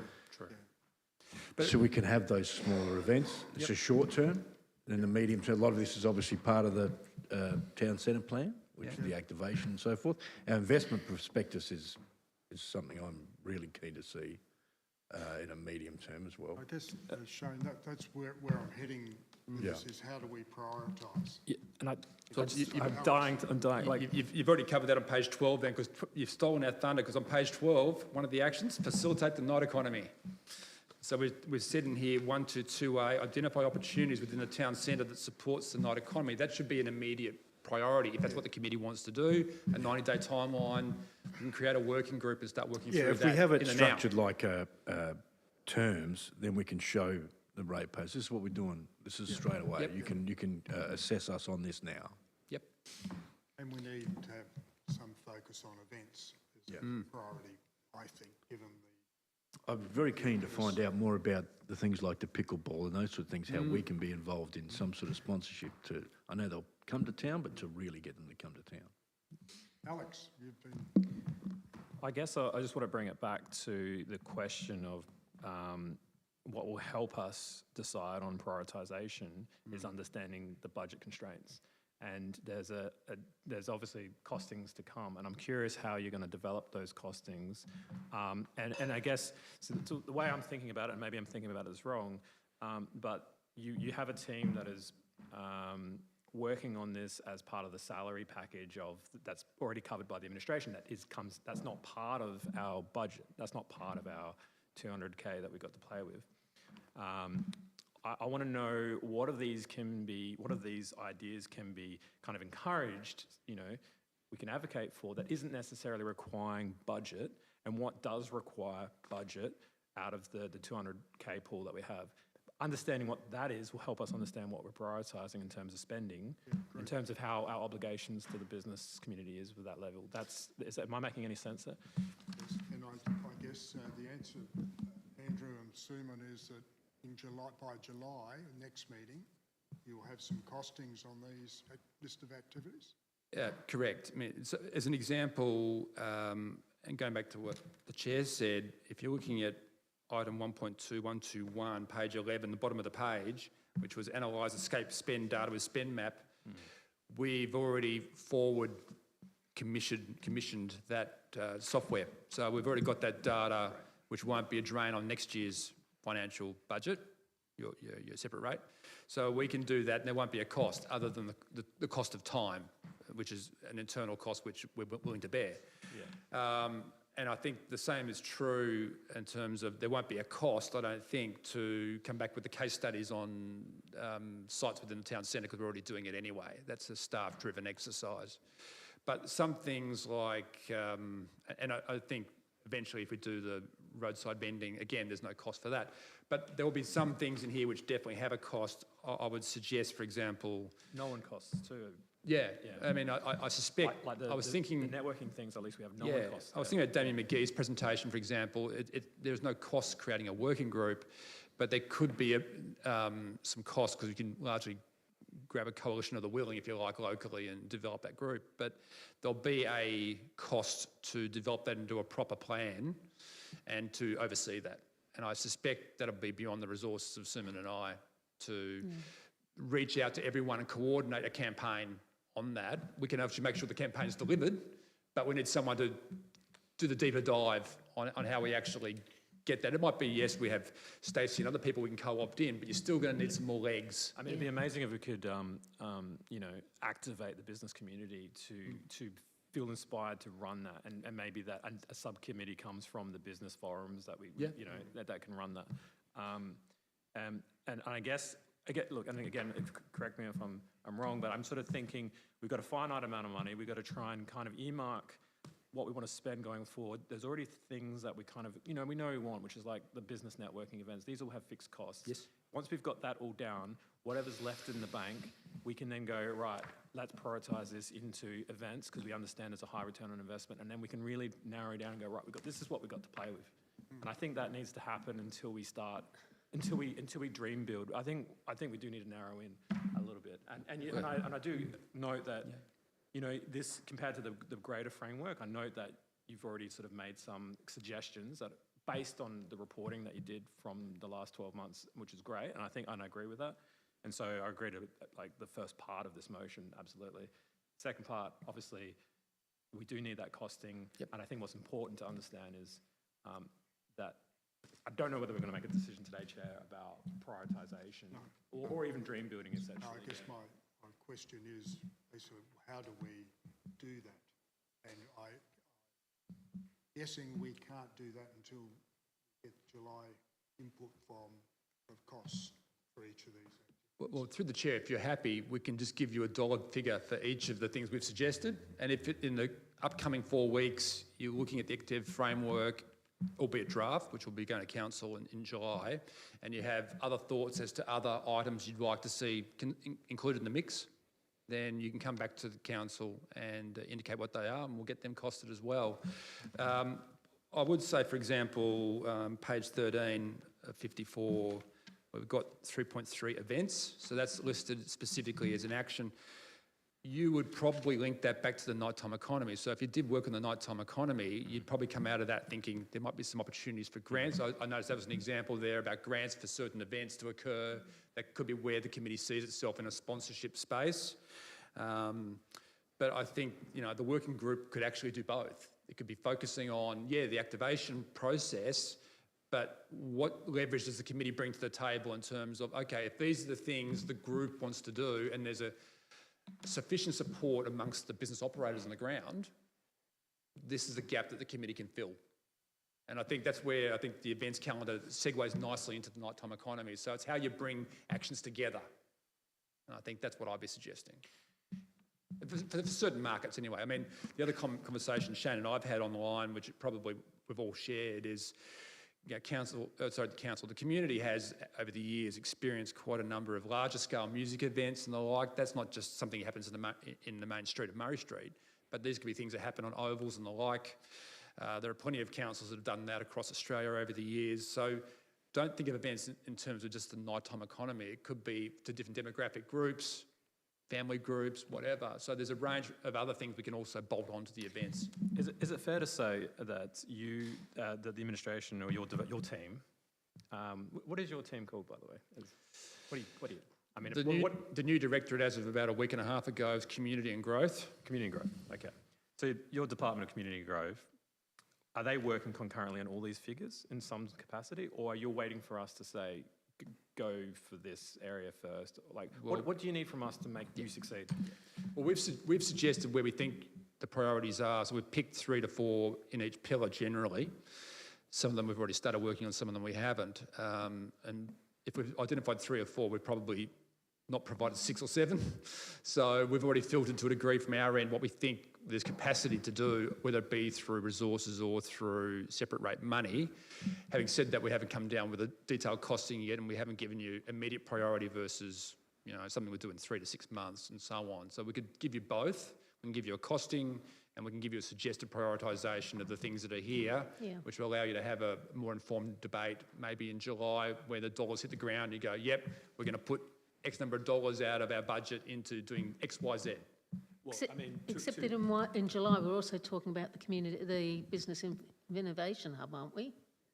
So I'm just mindful that thank you, Helen. we're not going to have that conversation again if we're focusing on that. So that's a fair comment. I'm in the committee's hands as to how you want to play it. Obviously, it's a resolution of council that we have a workshop, and it made sense to combine the workshop with a normal committee meeting rather than bring you in twice in 2 days.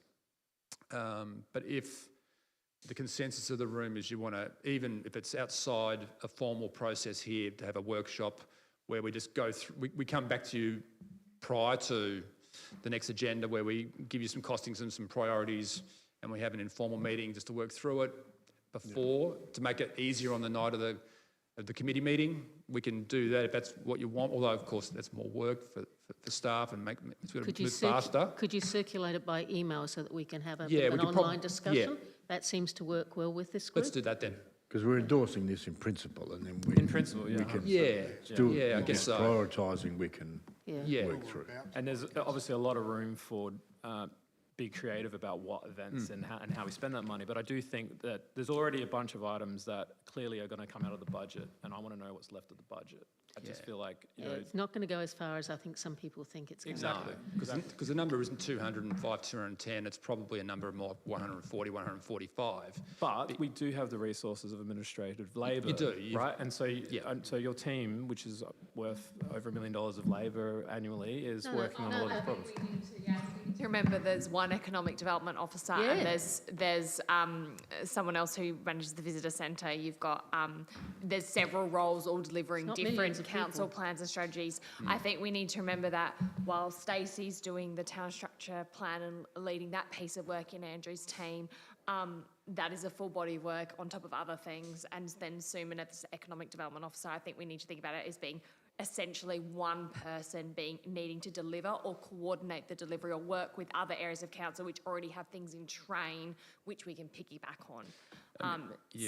That's exactly my point. Yeah, I think that's right. Yeah. I mean, in practical terms, with Kirsty having gone through the VIC relocation, which is in itself a very traumatic exercise, in reality, yes, there's tourism, which is a major part of this as well in terms of economic development, but at best, maybe 0.2 of her FTE would be available to assist.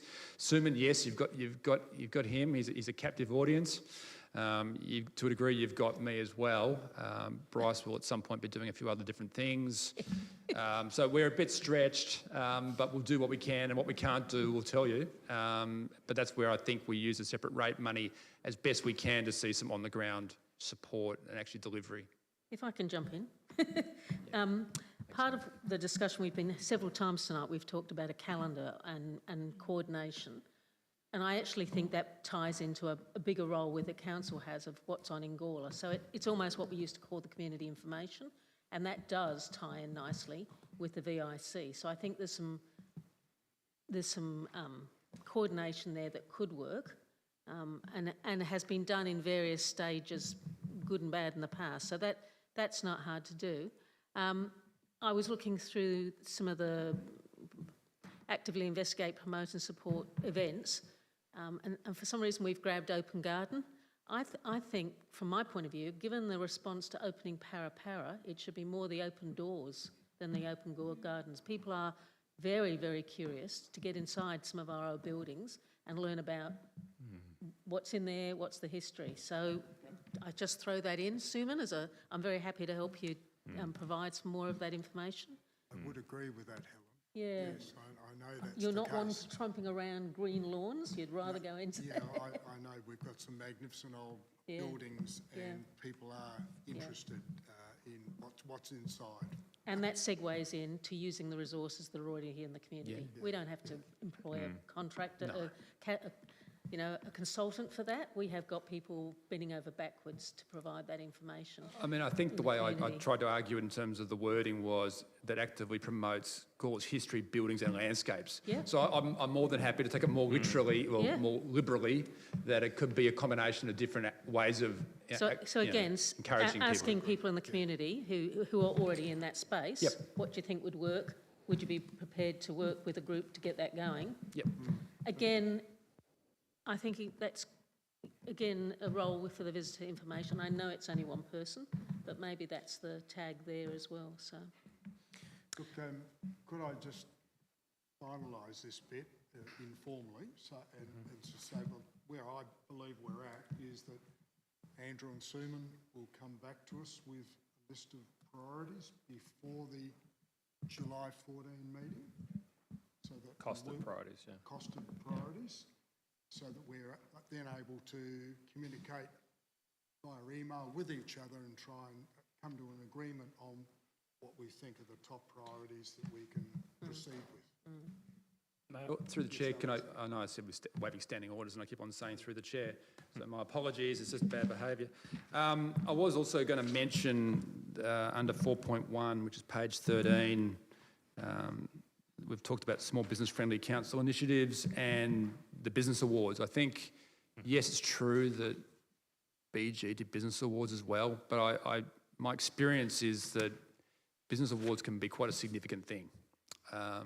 That it provides opportunity for us to mentor businesses, give a whole lot of free publicity, acknowledge those who are doing things smart on the ground, and to be seen in that sort of partnership relationship sort of role with business.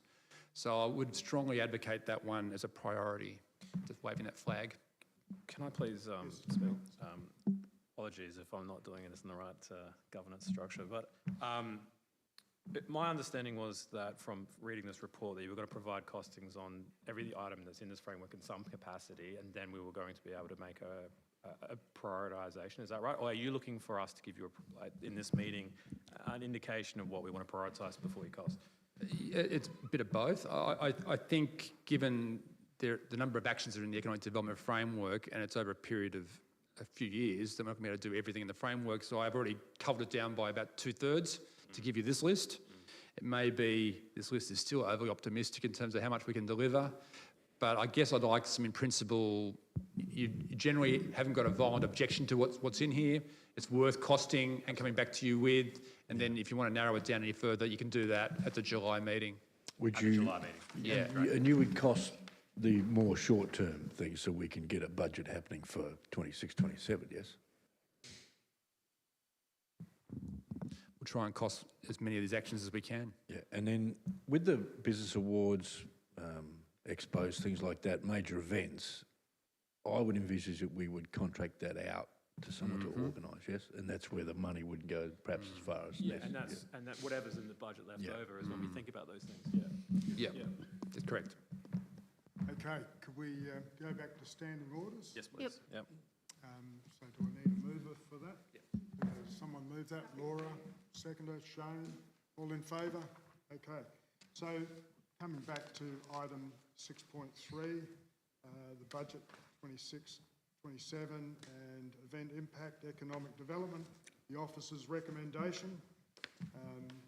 Should I read that recommendation? No. So could I have a mover for the officer's recommendation?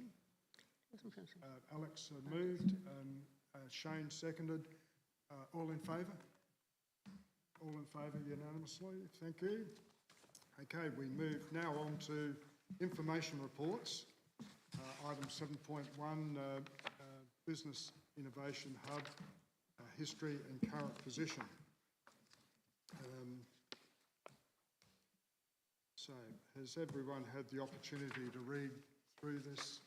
Any comments, questions in respect of this item? Just getting to my notes, sorry. So, look, I've got one question I should ask is, the meeting on Tuesday, July the 14th, so everyone understands we're not meeting on July the 13th now, so it's a Tuesday. Would that be, is that a meeting of our committee with councillors sitting in? Waiving standing orders. So, okay, so it's not a council meeting, but it's okay. That's answered the question.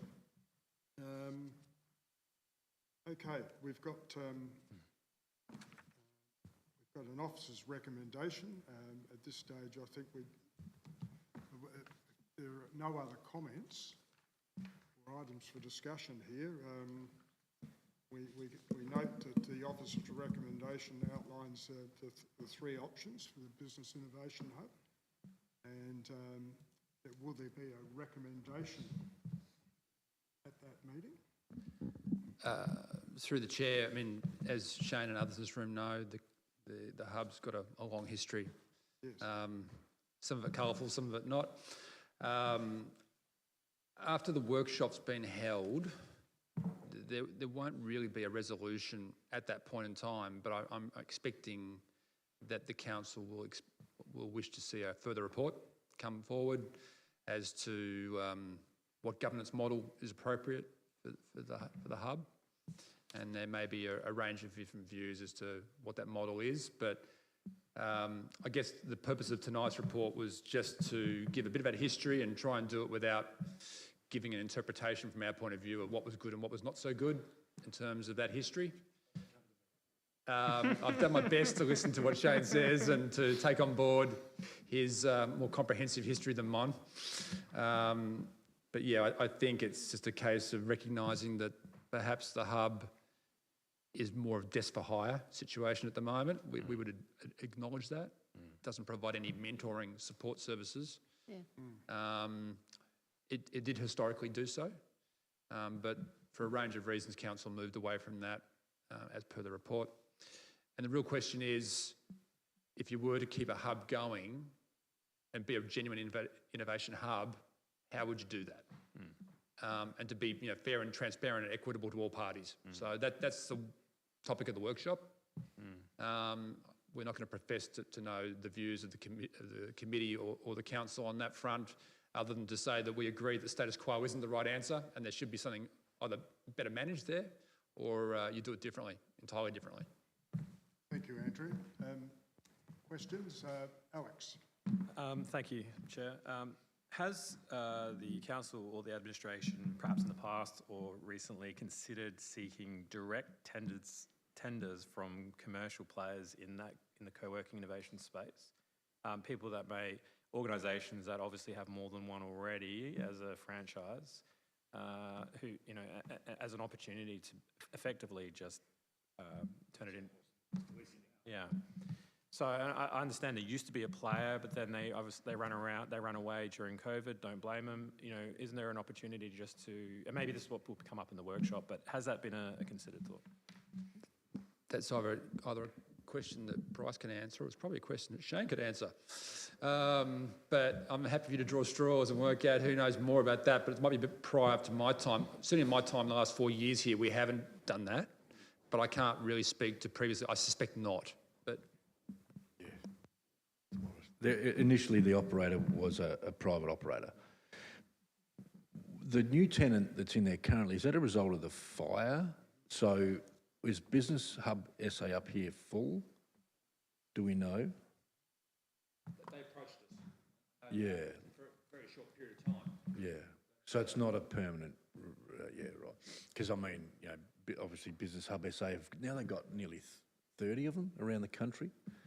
And we want those type of guys to expand. We don't want to be taking on a regular commercial tenant when there's capacity for Business Hub up here to expand potentially, because they're expanding 5 or 6 of their South Australian operations currently. So that's our first motivation. I think it was a commercial operator on the main street, isn't it? Yeah. I think it was a couple of desks, and it was very much for a very short period of time. So that's why we weren't disposed to say no. Based on the community's benefit is to have them providing that service. But yes, I agree if they would be here longer. I think it's 6-month requirement at the normal hub. Yeah, it's not casual the way ours is. So there's more flexibility to come and go out of ours. I just want to note that.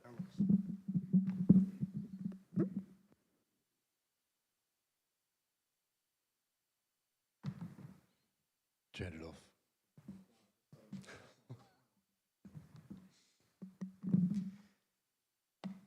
So I guess, from my understanding, the council has already decided of one of the options, which is that they would still like to see it go back to its original remit of being an innovation hub, and it's our responsibility to assist in figuring out how to make that happen. Is that correct?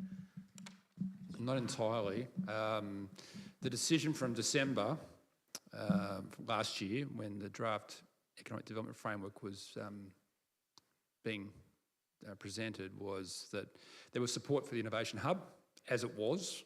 There hadn't been any conversation. Well, at that time there wasn't any specific comment about changing the model, but certainly by Jan, Feb, March this year there was, and we're now in a situation where we've presented a report to council. It was a workshop I think we had. No, it was an agenda report. It was an agenda report, wasn't it? I think with some suggestions on models, and I think we didn't have much debate because I think the general thrust of it was there are further scenarios you could explore which you haven't explored. Yes. And the best thing to do is to bring the committee and the councillors together for a workshop, and that was kind of where it got to. There hasn't been a resolution on whether it's a great idea or a not great idea. But equally, there hasn't been a resolution to rescind, if you like, the position from December last year, which was promote the Business Innovation Hub. So what council is, if I can clarify, so what council is seeking is a better option not to close it down, effectively. They're looking for a better range of options, including... They want to have a broad conversation and look at all the different options. Yeah. There have been some very strong opinions in the community, but before we throw the baby out with the bathwater, let's look at all the options. So my question then through you, Chair, is does this report go through to the council so they can see what's being considered tonight, Chris? Andrew, before July 15th? That's a valid comment through the Chair. We'll put that onto the hub. And alert elected members that this is for the being elected members' discussed. benefit, they're aware that obviously what goes from the committee will go to the council anyway for endorsement in terms of minutes. But I'm more than happy to also flag with the elected members that we've done this, just so that at least there's some history there on the table for the committee, and the council are aware that we've made some effort to inform the committee of some of that history as best we can. I think that would make for a better conversation on the 15th. Yep. To be fair, yeah, as I say, I think it's just this, hearing what this group has to put into the conversation as well will be useful. Yeah, there's acknowledgement, as Andrew says, that it hasn't worked well, but to close it down and to say nothing seems a little bit premature, and so I guess that's what they were. I think most of the elected members are looking for this type of more detailed and balanced investigation before going to the next stages. Thank you, Helen. Any other questions? Could we move to the officer's recommendation? Yep. Could we have a mover that recommendation? Alex moved. Could I have a seconder? Laura, all in favour? All in favour, thank you. Okay, moving on to the next item. Items listed for discussion, item 7.1, is it? The Gawler Business Community Transition Update. Thank you, through the chair. We've had some recent conversations, as you know, about the integration of social media platforms, whether it be the Business Gawler Facebook page, what we're doing as well. So the long and the short of it is, given the popularity of the Business Gawler site, what we're proposing to do is actually migrate the followers we have on our page onto the Business Gawler page, relabel the Business Gawler page as the new committee page, effectively, the invest page, and just update the content in there and make it more user-friendly in various respects, but get it to work that way. So we'll come back to you, but there's been some challenges just in terms of getting the right authorisations to get this system to work, but certainly our social media team are working through that now.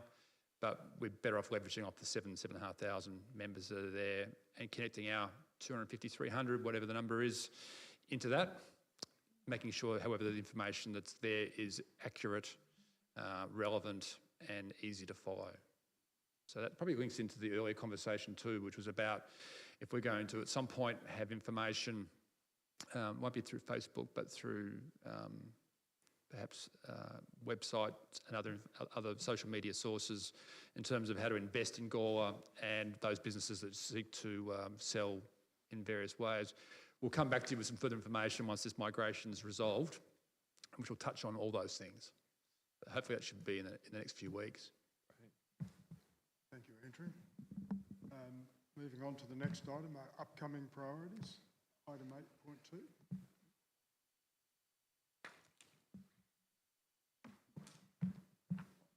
Not putting Suman on the spot or Bryce, but do you want to speak to this one?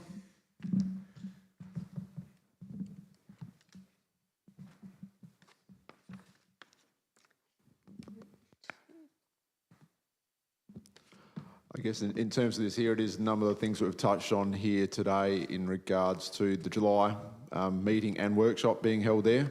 But there's also a number of other things that we've sort of flagged in terms of event analysis that will come to the committee in August. But we are also finalising the process as well to set up the Teams communication channel for committee members here.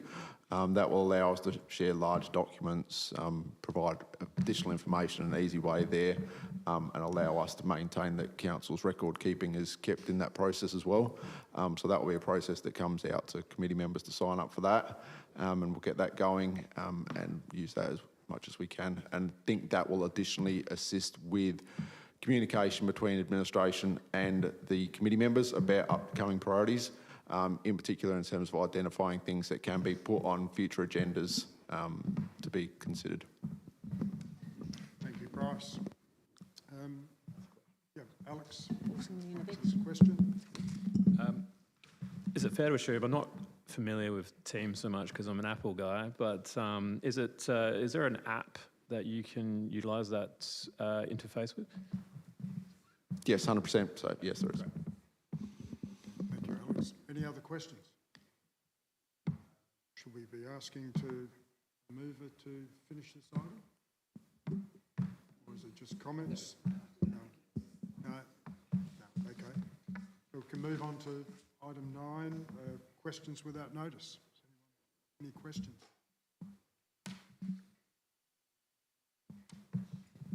I conclude no questions. Okay. Motions without notice, item 10. Okay.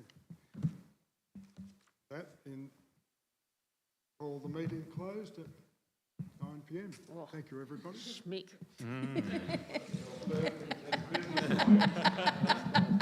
I think it's more arse than class. One thing I'll just ask,